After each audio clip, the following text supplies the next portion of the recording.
Comma. Commas can separate words, phrases, and clauses while indicating the importance of information within a sentence. Typically, they indicate a brief pause, allowing a reader to connect information before and after the punctuation mark. Because of their many functions, commas are one of the most misused punctuation marks. Let's go over some rules for their correct usage. Insert a comma before a coordinating conjunction like for, and, but, or so that separates two independent clauses. In this example, we have a comma between independent clauses John enjoyed the winter and but he was nervous about driving in the snow.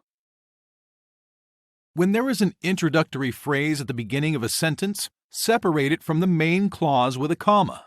An introductory phrase is a dependent clause that provides background information or introduces the main clause. In these examples, while driving in the snow and after running through the park all day are introductory phrases, so they are followed by a comma. When a list contains two or more words, phrases, or clauses, use a comma to separate items. A non-restrictive clause adds additional information about something already mentioned in the sentence.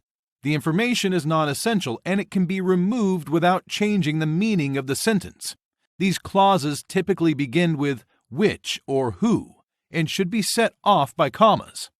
The phrase here, which was less expensive than expected, should be placed between commas. An appositive, a noun or noun phrase that precedes or follows another noun for descriptive purposes, should be placed between commas unless it starts or ends the sentence. The phrase, my golden retriever, describes Jack's and should be set off by commas. When a speaker addresses a particular person or group, they use a direct address. Place a comma after a direct address that starts a sentence and before one that ends a sentence. Use a comma after a direct address like ladies and gentlemen. Place a comma after a name tag or attribution that starts a sentence with a direct quote and before one that ends the sentence. Place a comma after Mr. James said, before the quotation. If a professional or academic title follows a name, separate the title with commas.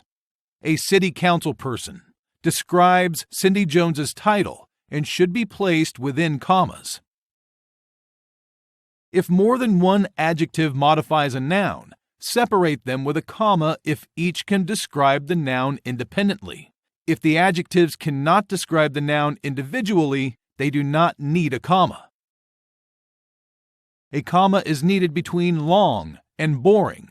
In the sentence, it was a long, boring car ride home. A comma is not needed in this sentence. The bright orange kite flew through the sky. The kite is bright orange, not bright and orange.